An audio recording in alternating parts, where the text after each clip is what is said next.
was shaking. I didn't run to become the first of anything, but I ran because of my own lived experiences. Because I am done waiting, just like you all are.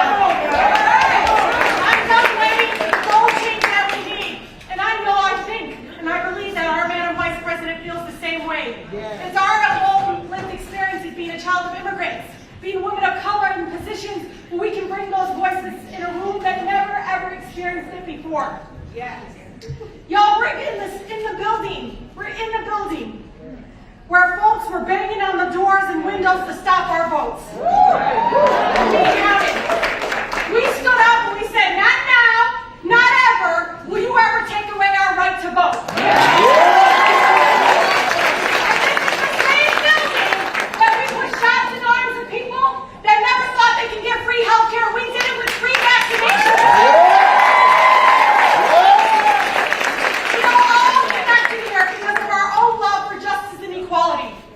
I tell people when they come here, they leave stronger. They leave with this love for community and for justice that no one else can ever truly understand unless you are here with me as we continue to fight against these injustices. I cannot express to you how much I am pleased to have our Madam Vice President here, and I cannot wait for you all to experience what we've been experiencing in the last few hours of somebody that will stand down and fighting against not only for us having access to health care, but also against the voter suppression laws that continue to be pushed forward in the state of Michigan. Not now, not ever. Thank you so much.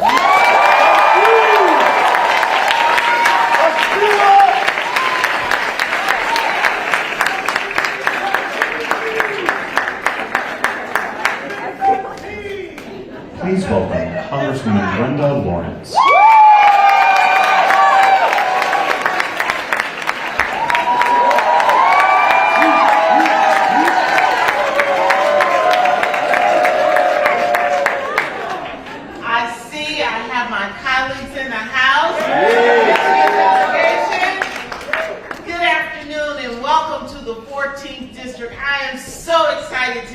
Today, and we've come with a unified message: get the shot. GOTV, get out the vaccine. We are ready to get off of this corona highway. This road has been too long. We have cried at too many funerals. We sit by the side of those who are suffering. The only way we get off this highway is to get the shot. We need to get the shot for our country. Get the shot for our economy. Get back to work. Get the shot for the education of our community. Get our children back to school. And get the shot for our families, for those we love. Please join me in saying, get the shot! Get the shot! This shot will give us the tool that we need. If you say you love me, I always say, show me. Show me you love me. Get the shot. I want you to know that Black and brown communities have been disproportionately affected by this pandemic. We have an opportunity. We have a responsibility. And we have a moment where we can step up. For those of you who have not gotten your vaccine, I still love you from a distance.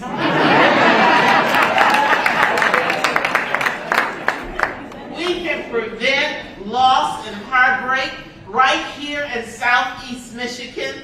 I led our communities in a GOTV, get out the vaccination movement, and so many of you, 5,000 people during that week, showed up and got their vaccine. I'm thankful right now for the leadership and the efforts of our frontline workers. Let's give every frontline worker.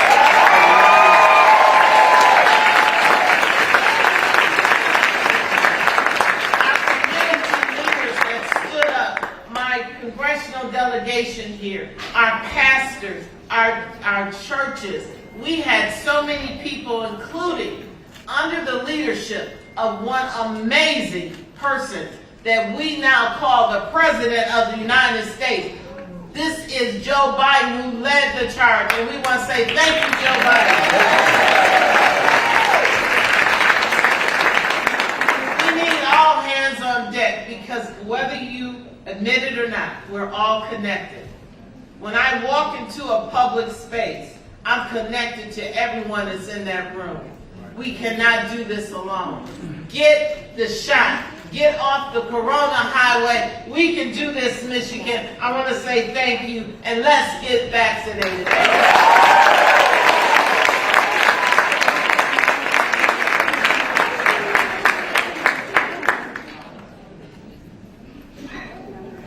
Please welcome Mayor Mike Duggan.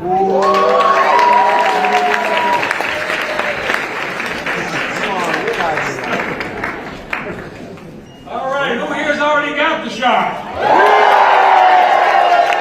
You know, it was a year ago last spring when Detroit and Michigan were devastated by COVID. We didn't really know what was happening. There wasn't much guidance. We were losing 50 Detroiters a day. And it is hard. And we had no help from the White House. Remember what that was like? Yeah. But Detroit led the way. We set up our testing sites. We committed to social distancing. And we had great leadership in the state of Michigan with Governor Whitmer, who fought back every step of the way.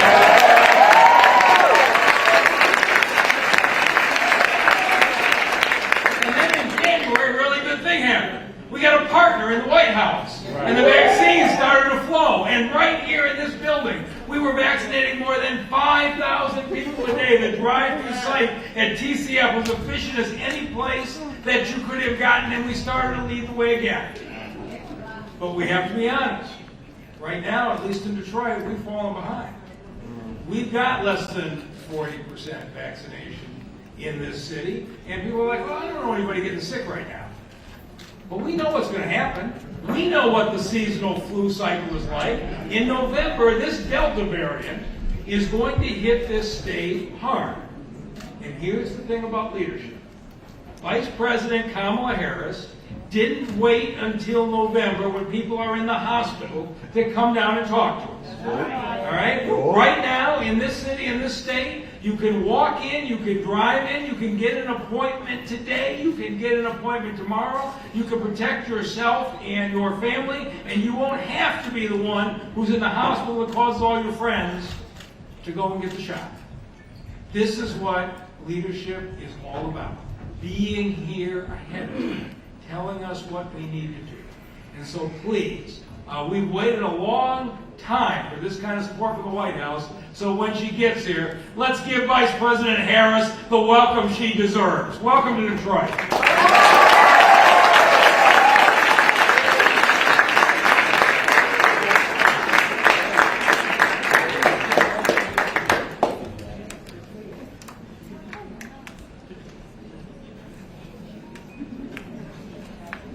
Please welcome Lieutenant Governor Garland Gilchrist.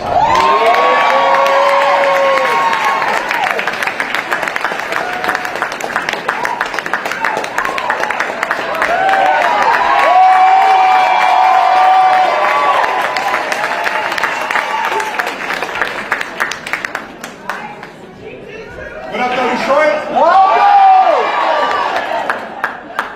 So we here because when we come together, we can do anything. Right? Amen. We came together. We got us a vice president who was here for us. Vice President Kamala Harris. You see, Detroit was the last place she visited before she became vice president-elect. Y'all know that? Yeah. She did that because she knows how important you are. So on behalf of the entire state of Michigan, thank you, Vice President Harris, for coming to the show.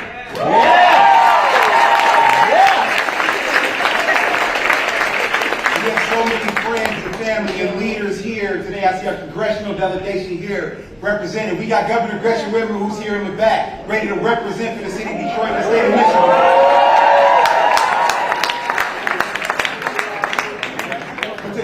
To talk about the job that we have to do to make sure that our people are in a position to be healthy and successful going forward. Everybody who made the choice to get vaccinated made the choice to have a future. And everybody who made the choice to help somebody get vaccinated made the choice to make way for somebody else's future. We call this a vaccine mobilization event, not because we're here to talk about vaccines. We're here to talk about what it takes for people to get vaccinated. I want to thank all of you for stepping up and standing tall for our communities and making that possible for somebody else. I bet everybody here is convinced somebody to get vaccinated. But guess what? All the people who have not yet been vaccinated, they're just one conversation away. So my challenge to you is, who are you going to have a conversation with? Better yet, how many conversations are you going to have today? How many conversations are you going to have tomorrow? How many conversations will you have next week? Thank y'all for catching up.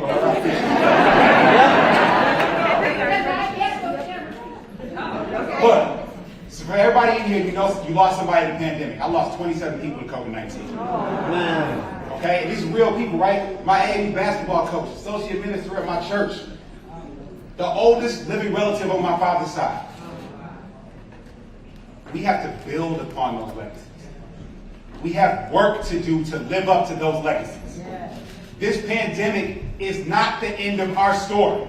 And the chance to write another chapter comes by people getting vaccinated. That's right. That's enough motivation for me to keep having those conversations. That's right. And I think it's enough motivation for y'all. So thank you so much for what you're going to do, who you're going to talk to, who you're going to convince, who we are going to mobilize to move the state of Michigan forward, to move our nation forward. Because as y'all know, as goes Michigan, so goes America. That's Thank right. you, and God bless you.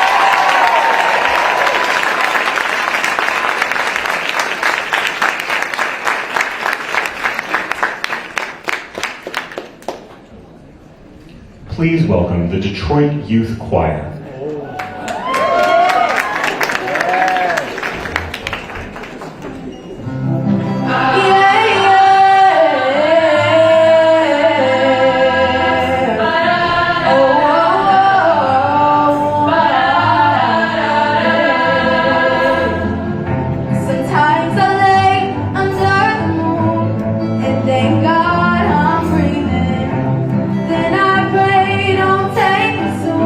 Cause I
you. I love you, Detroit, and this is an exciting time for the state of Michigan to be hosting the Vice President Kamala Harris. And I am thrilled to be here because, as we all know, it has been a tough year and a half, and tough doesn't even scratch the surface. But we have made it this far, and we have made it this far together. By working together, by thinking about one another, by getting our shots in arms, and thankfully, because of the support of the Biden-Harris administration, we've been a success story. And it's because of the millions of Michiganders who have gotten their shots. It's because of the incredible men and women who stayed on the front lines of this pandemic, so the other of us could stay home and stay safe. We have come a long way. 62% of the people in our state have now gotten at least their first vaccine, and we are continuing to drive that number up. But we know we cannot rest on our laurels. We know that the Delta variant is real. It's a real threat. And we also know 1 or 2 or 27 people, like the Lieutenant Governor said, who lost their battle with COVID. We have more work to do. So how many conversations are you going to have? All right, you did learn. All right, that wise woman from this side of the stage. I heard her say it first. All right, there she is. As many as it takes.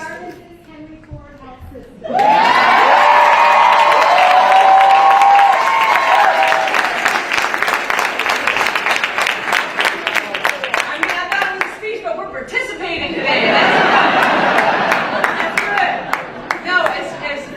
As it takes, because we all know that people like our friends who lost their battle with COVID. And I think about many that I've lost, but especially my friend, the sheriff, Benny Napoleon, who would give anything to have this vaccine. These vaccines are safe. They are effective. They are effective even against this Delta variant. And that's why we've got to do the hard work of educating and supporting and answering questions. There are a lot of people who still have questions. That's okay. We just want to make sure they get the accurate information so they can make the decision to protect themselves and their families.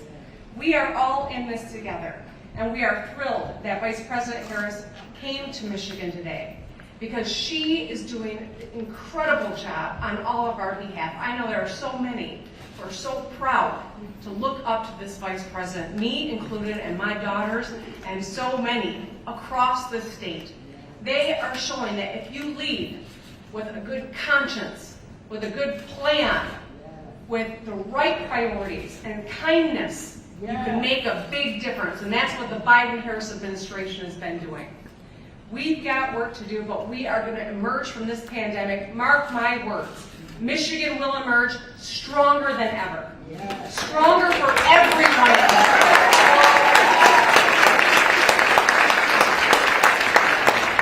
So I know I'm in a room full of vaccinated people. I hope you signed up for the sweepstakes, my friends, because we're drawing $50,000 winners every day this month, $1 million winner on Wednesday, $2 million winner at the end of the month. But you got to be vaccinated and you got to register at My Shot to Win.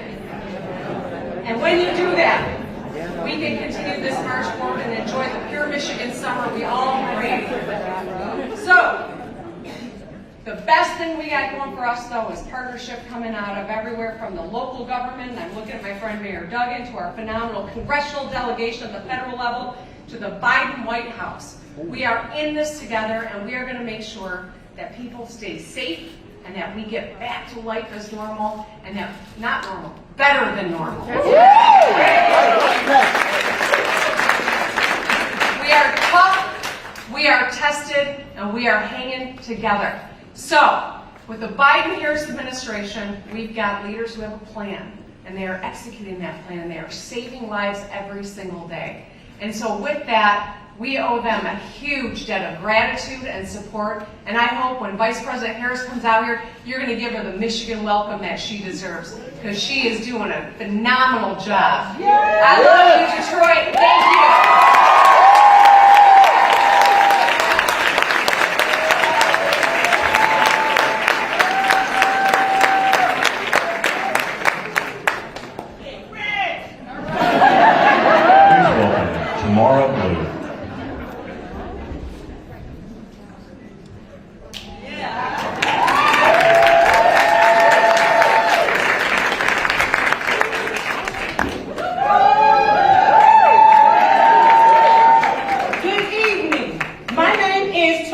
work good. I am a proud union member with SEID. I am a CNA here in the city of Detroit. All right. And I've been a healthcare worker for over 30 years. I am proud to represent Frontline essential workers who've done so much and given so much to keep our community safe and cared for through this pandemic. As a frontline worker, I've experienced COVID on the first-hand base. April 2020, I was diagnosed with having COVID. I feared for my life. I also lost a lot of long-term residents whom I could. It is time for us to show people how much we really care. By being vaccinated, we become a committee of one to be our brother's keeper. When we all are vaccinated, we protect ourselves, we protect our residents, we protect our community. COVID can be defeated if we do our part.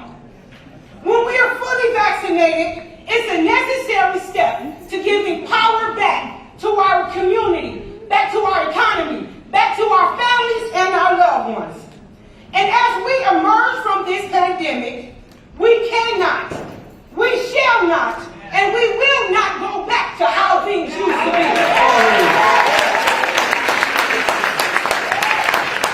We must fix broken policies and put working people at the center of our recovery. No way, high turnover, lack of adequate training and protection have left workers like me who care deeply for our residents struggling to buy basic care. COVID has added more stress on top of worrying about how we pay our bills and feed our children on the same check. We stress about not having adequate training and proper equipment.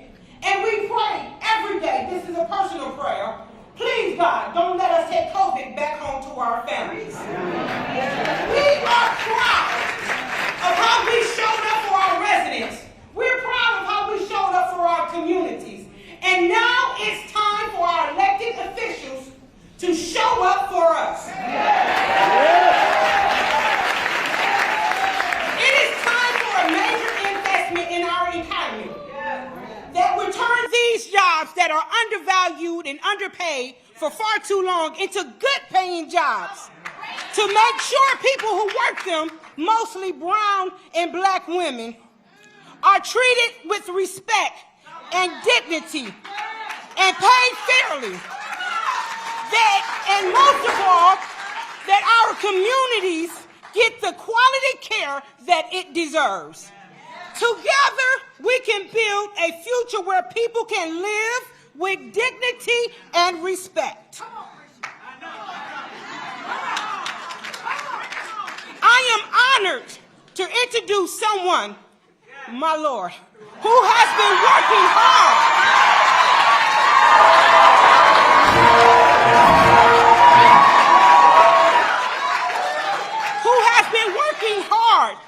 To make sure vaccines and everyone has access to vaccinations. So we can build a safer and healthy future for working people. As a partner to President Biden, our Vice President Harris, in her leadership in the White House, has put equality at the center of COVID efforts. She has led the response to the nation crisis, women facing leaving the workforce during this pandemic. And the Vice President works to support American small businesses and strengthening unions is building a stronger economy for all Americans. It is indeed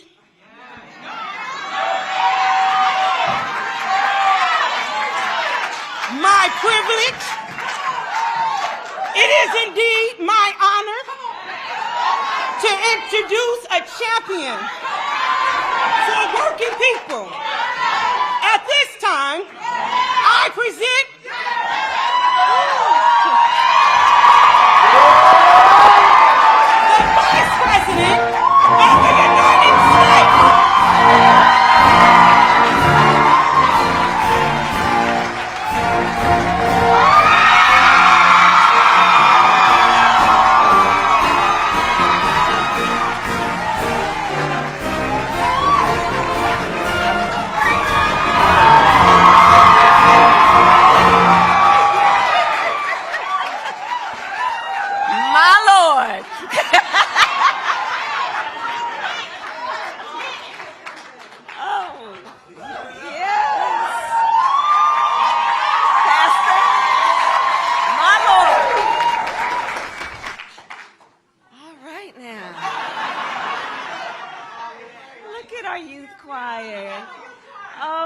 goodness, you all just voices of angels. Tomorrow, you know, we were hanging out a little backstage. I said, "You okay?" She said, "I'm kind of nervous." That girl wasn't nervous at all.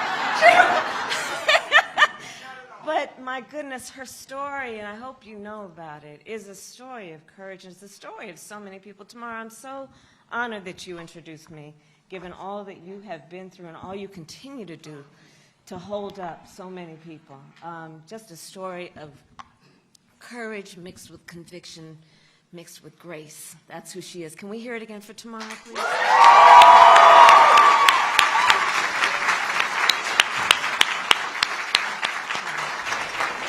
Well, hello, Michigan. Hello, Detroit. It is so good to be back with you again, to the Detroit Youth Choir. It's so good to hear you all again.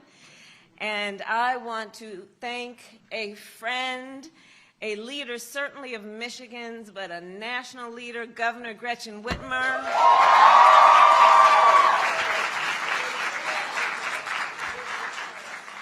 She really is an extraordinary leader on every level, and I'm so honored to share the stage with her today as we have before. Lieutenant Governor Garland Gilchrist, Congresswoman Brenda Lawrence, Congresswoman Rashida Tlaib, Mayor Mike Duggan, and all the other elected leaders. Thank you, thank you, thank you for all that you do. It truly is good to be back. So I bring you all greetings from myself, of course, but also from your President, Joe Biden.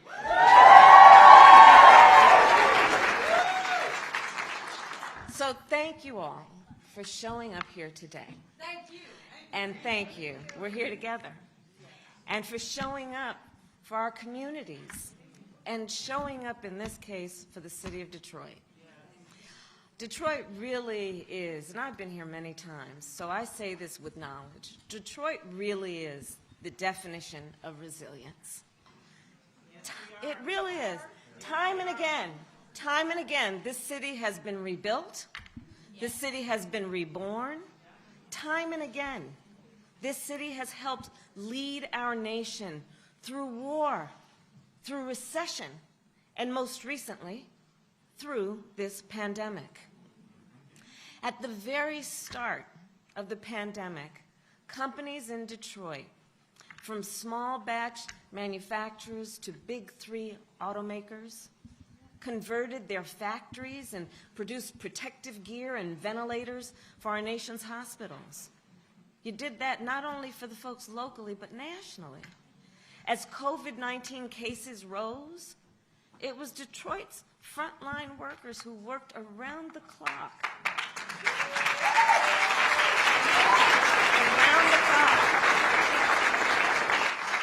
To help care for those who were sick. We heard Tamara talk about the personal prayer, in addition to the prayer for the community and for the world. Those frontline workers, like her and so many others, risked their own lives, and they knew they were, for the sake of taking care of, in many cases, perfect strangers. You know, I do believe in moments of crisis, there are revelations and an unveiling of the heroes walking among us. And I would say among the heroes walking among us as we live on earth right now, the frontline workers are front and center.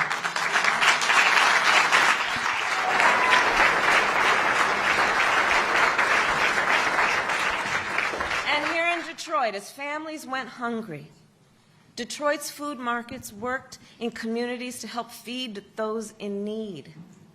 And again, I'll tell you a story. I've been traveling around the country, and I know it's true in Detroit as it is in other places, where I've heard stories about food distribution centers where folks would work and volunteer. Some had lost their jobs and they'd volunteer in the food distribution center. Others would volunteer their time. And because of the nature of COVID, the recipient would be in line in their car, sometimes for hours, and then when they drive up to the place where they were supposed to get the food, they'd pop their trunk, because of course there was no interaction, physical interaction, and the volunteer would look in the trunk, the empty trunk, and see there a handwritten note written by the driver, the occupant of the car, thanking the volunteer for the time that they took to help them. Other times, the volunteers, when the trunk would pop open, there'd be a $5 bill. People who had nothing, barely could make it, and what little left they had, to thank the volunteers for the value of their time and their labor. These moments of crisis have in so many ways unveiled the grace, the dignity that each of us know we have and should give. So as we reflect Detroit on these days, these are the things I think about. As schools here in Detroit went virtual, Detroit teachers went the extra mile to educate the city's students.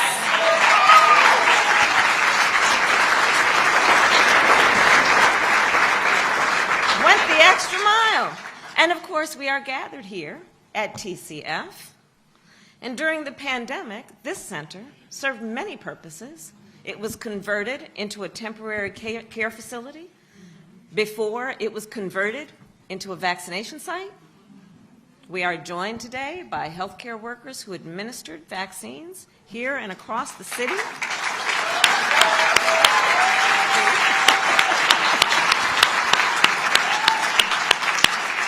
You are the heroes. You are among those heroes I was speaking of. And so thank you all. Thank you on behalf of our country. Thank you on behalf of the folks that you may never meet and the folks that may never know your name, but because of your work and your resilience are all the better for what you've done. And so here we are today, and we are together, and we're thinking about a lot. And we know that across our nation, COVID-19 cases are down from the peak. COVID-19 hospitalizations are down. COVID-19 deaths have fallen by 90%.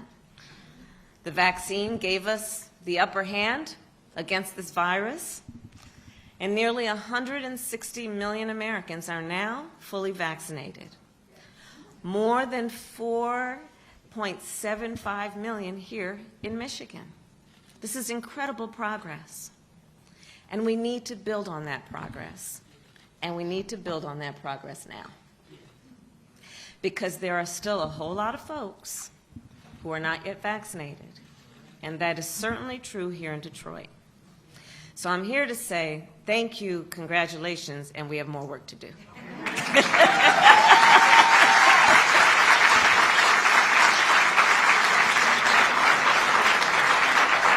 So the President and I, together with state and local officials like those here today, and I see the Secretary of State who's here, and thank you for your leadership, we'll keep pushing to get every eligible American vaccinated. Last week, the President spoke about what our administration is doing to boost vaccination rates. And basically, it boils down to two big things. We are bringing the facts, not misinformation, the facts directly to the people. And that's a big deal, as you all know. We got to get the facts out, because sadly there's a lot of misinformation. So let's know what it is, and let's talk to our neighbors and our friends and say, here, let me tell you about the facts. Okay, the facts, one. And two, bringing the vaccine directly to the people. Okay? So we have volunteers who are going door to door to give people information about the vaccines. Why? Because we shouldn't require that people knock on our door to find out what's going on. Let's take it to the streets. Take it to the people. That's what we're talking about doing. Knock on those doors. Hello, neighbor. We also have vaccines being sent to primary care doctors and pediatricians.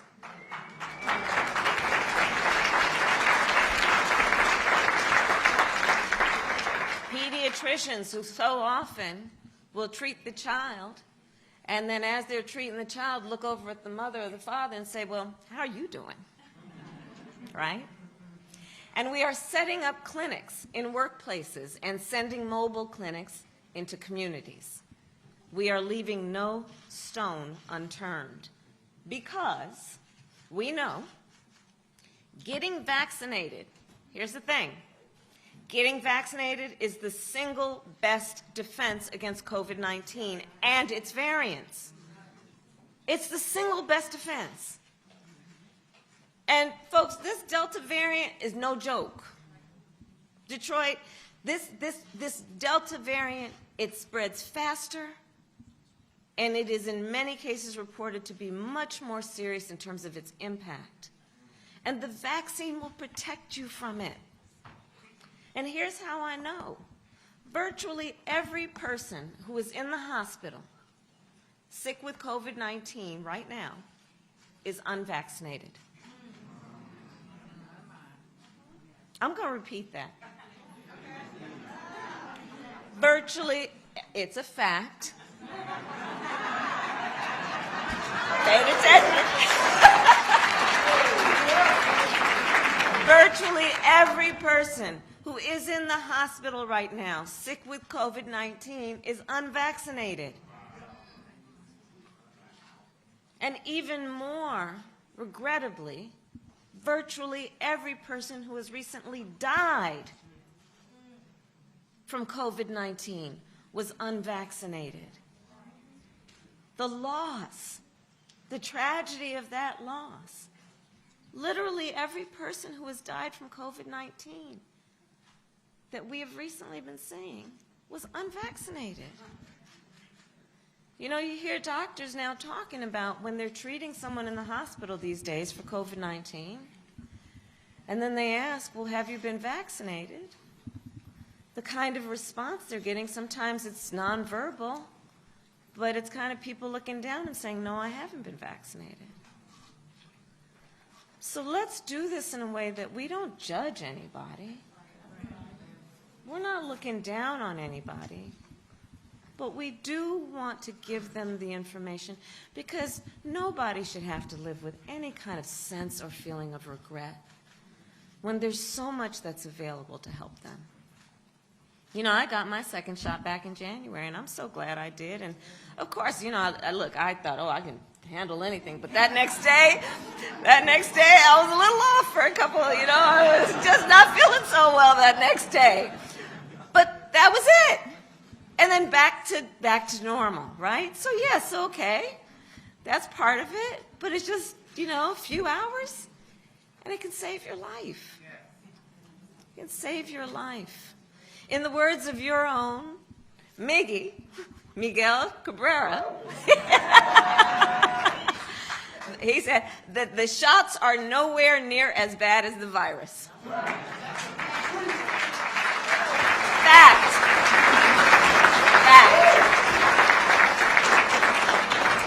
So if you have not yet been vaccinated, you know, some people said, I'm going to wait. I want to wait and see how this all turns out, how everybody else is doing with it, right?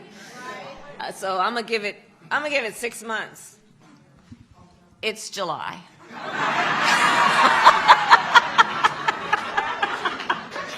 It's time. It's time. So it is time, and it is time to roll up your sleeves and get the shot. And if you already have, find someone who hasn't and help them. And talk to them as we are having this conversation now. Born out of love, born out of concern, and born out of knowledge, again, that it will save lives. You know, a couple weeks ago, I was down in Atlanta at Ebenezer Baptist Church. And it was good to be back there. And the church, of course, you all know this is the church where Dr. King preached. Until the day he died. And today, it is a place of worship, but as most places of worship, also a place of healing. It is a vaccination site. then and now, a place of healing. And when I was there, I talked with a bunch of folks, and in particular, I met with a bunch of folks who had just been vaccinated, and the healthcare workers who administered the vaccines. And I said then, what I will repeat today, I do believe that the act of getting vaccinated is the very essence of what the Bible tells us when it says, love thy neighbor. Right? Because what we know is, one can ask, well, who is one's neighbor? Is it the person who lives to my left, lives to my right? I know them, may borrow a cup of sugar, right? But what we know it means when we talk about love thy neighbor is that, yes, it may be the person next door, and it may be the man on the side of the road, and it may be a perfect stranger. And in the face of that stranger, you see a friend. That's what this is about. And so by getting vaccinated, you are loving your neighbor. And so I will end, Reverend Anthony, where I began, with the point about Detroit's resilience. Detroit, you know better than most. Resilience is not automatic. Not everybody has it. Resilience is made. Resilience takes determination, and it takes work. And resilience requires love. So in that spirit, and in the spirit of resilience, let us rise up Detroit. Let us rise up Michigan. Let us rise up America. And let us end this pandemic once and for all. We can do this together. I know we can. Thank you.